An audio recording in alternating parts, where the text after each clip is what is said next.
lórí òfin closure binary operation náà làwà ó dúpẹ́ púpọ̀ lọ́wọ́ gbogbo àwa tí a fi èsì ìdánrawò yìí tá a fi ṣọwọ́ sí mi, àwa tá a gbà ní àti àwa tó kù díẹ̀ láti gbà. Ó ṣe pàtàkì kí n sọ ohun tí èsì rẹ̀ ó jẹ́, so nígbà tó jẹ́ pé àwa míì tá a fi ṣọwọ́ àgbà ohun tí èsì rẹ̀ jẹ́ tán, tàbí kó jẹ́ pé ohun tá a sọ pé yóò jẹ́ bẹ́ẹ̀ ó kù díẹ̀ káàtó. Ìbéèrè náà lọ báyìí, wọ́n ní tá bá ní operation multiplication wa, so tí wọ́n define rẹ̀ pẹ̀lú dot, so tá dẹ̀ ní division wa tó define lórí set of integers. Ẹ rí pé tá bá gbàgbé inú fídíò eléyìí tó kọjá, bó ní tá bá ní set gẹ́gẹ́ bí a, tá wá ní operation star. Tí bá fẹ́ sọ pé mo define operation mi lórí set a, ṣe pé mo ní mo lè kọ báyìí. Ajá sí pé túmọ̀ eléyìí náà ni pé kí ni o, set a ó ti ní set a ni operation tá define lórí rẹ̀ òun náà ni star yìí. So ẹ rí pé operation méjì mo ní báyìí, mo ní multiplication, mo dẹ̀ ní division. A wá define rẹ̀ lórí set of what? Integer. Kí la mọ̀ pé ní integer? Integer náà ni àwọn positive number, so negative number tàbódò. So tí n bá nírú set number báyìí, -1 0 1 2 3, gbogbo positive láti ibi tó ti bẹ̀rẹ̀, gbogbo negative láti ibi tó ti bẹ̀rẹ̀, tó dẹ̀ sì kó 0 sínú, òun là ń pè ní integer o. So tí ma ajá sí pé tí bá fẹ́ sọ pé mo ní operation méjì dot àti division yìí tí mo á define rẹ̀ lórí integer, ajá sí pé mo lè kọ òun náà báyìí o. So tí ṣe ìgbà operation wa ti pé méjì báyìí, wọ́n máa jẹ́ kí ni o, z tí ń ṣe integer wa dot àti division. Ìtumọ̀ rẹ̀ náà ni pé kí ni, mo ní set mi integer, mo wá define operator méjèèjì dot àti division lórí rẹ̀. So tí bá wọn, so ìbéèrè wa sọ pé kí ni o, ṣé set integer wa yìí so close ní under multiplication ni.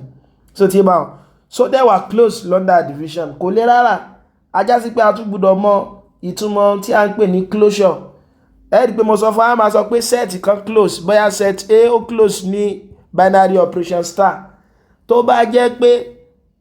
fún element kí element tẹ́ bá rí nínú a, for tá máa ń pè ní arbitrary element in a. So tí bá wọn, tàbí ká pé bí element méjì tá bá ní nínú a, ẹ mọ́ gbàgbé arbitrary ni o. So kò ṣe kí ni o, kò bọ́ amú kákan mú element méjì péré níbẹ̀ láì jẹ́ pa gbogbo element tó lè wà ńbẹ̀. So tí bá rí pé tẹ́ bá gbàgbé àlàyé tí mo ṣe nínú fídíò tó kọjá, mú tá bá ní hey missing 1 2 3 4. So tí bá gbogbo element tó wà nú set ló gbọ́dọ̀ bá òfin òun ṣiṣẹ́. So òun náà ni pé kún ni o, fún arbitrary element element tá bá rí nínú a méjì inú wọn. So tí bá operate àwọn méjèèjì papọ̀, èsì tó gbọ́dọ̀ fún mi náà gbọ́dọ̀ wà nú a. So ajá sí pé ká pé set a mi lélẹ̀ tí mo wá ní operation addition, kí n tó lè sọ pé ó wà closed. So tí ajá sí pé gbogbo element tí n bá so papọ̀ pẹ̀lú addition nú set yẹn, sí wọn náà gbọ́dọ̀ mọ́ fún mi ní kíni o, ó gbọ́dọ̀ mọ́ fún mi ní in tí ó wà nú set yẹn. So tí bá wọn 2 plus 1 nísìn, ṣe pé 3 ní tòótọ́, 2 ń bẹ nú a, àbí 3 ń bẹ nú 1 ń bẹ nú a, 3 náà dẹ̀ ṣe kíni o, ó ń bẹ nú a. Ṣùgbọ́n kò tó conclude pé kí ni o, set yẹn wà closed, torí pé mo kàn mú element méjì tó wù mí ni, ó lè mọ́ bá gbogbo element ibẹ̀ ṣiṣẹ́. Náà ni pé for arbitrary. Ẹ rí pé tí n bá ní 3 ń bẹ nú a o, 2 náà ń bẹ nú a o, ṣé 3 plus 2 nísìn ṣé yóò fún mi ní a padà? Ẹ rí pé 3 plus 2 tí ń ṣe 5, kìí ṣe element tó wà nù a. Ajá sí pé kó lè wà close, torí pé kò mọ̀ ṣiṣẹ́ fún gbogbo nọ́mbà tí n bá rí kí n so papọ̀ ńbẹ̀. So tí bá ìtumọ̀ arbitrary níbẹ̀. So ó mẹ́rin pé for closure, ó náà pé fún arbitrary element kẹ́límẹ̀ntì tá a bá rí ká mú méjì inú wọn, tá a bá mú nú set wa, tá a bá so wọ́n papọ̀. So tí bá wọn tó bá yẹ pé ń lọ fún wa ní tó tún wà nínú set yẹn, ajá sí pé wà close ni. Ẹja wa béèrè lọ́wọ́ wa, a ní integer wa, a dẹ̀ tí mo ti integer wa jẹ́ o. A dẹ̀ ní kí ni o, operation multiplication wa àti division wa. Ìbéèrè wa béèrè pé ṣé operation dọ̀tí so ti yé wa so close àbí ká wọ pé ṣé integer wa so close ní under multiplication ó yẹ ronú sí ó close now ẹ rí i pé gbogbo nọ́mbà kí nọ́mbà tó bá jẹ́ integer tí bá multiply wọn pẹ̀lú ara wọn integer náà ni ó mọ̀ fún mi o so ti yé wa so òun náà ni pé for every mo sọ fún wa pé túmọ̀ for every náà ni kíni a b in z túmọ̀ náà ni pé kíni gbogbo integer méjì tẹ́ bá mú nínú integer tá bá multiply integer méjì papọ̀ kí ni ó mọ̀ fún wa yóò mọ̀ fún wa náà ní integer náà ni tóun náà jẹ́ kí ni o so tóun náà jẹ́ integer ajá sí pé kí ni o ajá sí pé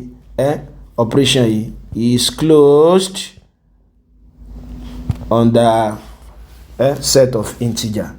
so tí bá ọ̀yà bóòní ṣé division kan sóun náà wà closed láti ṣe eléyìí náà kò lè rárá kí lá ṣe ń bẹ̀ òun náà ni pé máa wò pé ṣé gbogbo element méjì tí ń bá àmú tí wá fi division so wọn papọ̀ ṣé yóò mọ̀ fún mi ní integer ìdí tí mo fi sọ pé ẹ̀kan gbọ́dọ̀ dúró lórí element kan òun náà ni pé kí n ṣe ẹgbẹ́ nísìn 4 nísìn báyìí integer ni o àbí ọ̀yà -2 integer lòun náà ṣe ẹgbẹ́ tí bá ní 4 divided by -2 òun náà mọ̀ fún mi ní kí ni -2 which is equal to integer náà tóun náà jẹ́ set integer ajá sí pé kò tó láti sọ pé set integer yóò close ní division màá wá ronú àwọn nǹkan mìíràn náà okay now ọ̀yà bó ni ẹ rí pé 4 náà tún wà nínú integer 5 ńkọ́ ṣe ń pé òun náà wà nínú integer ṣé 4 divided by 5 ṣé yóò mọ̀ fún mi ní integer ẹ rí pé 4 divided by 5 ó ti di rational number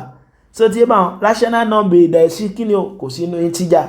ajá sí pé kò mọ ṣiṣẹ́ fún gbogbo element tí ń bá mú nínú set mi so ìgbà tí ó ti ṣiṣẹ́ fún gbogbo element tí ń bá mú nínú set mi yẹn ajá sí pé màá sọ pé z mi tí mo wá define operation division níbẹ̀ kò sí kíni o it's not closed ẹ̀dá kò sọ yìí wá so òun náà ni pé a máa sọ pé nǹkan kan wà set kan wà closed tó bá jẹ́ pé fún gbogbo element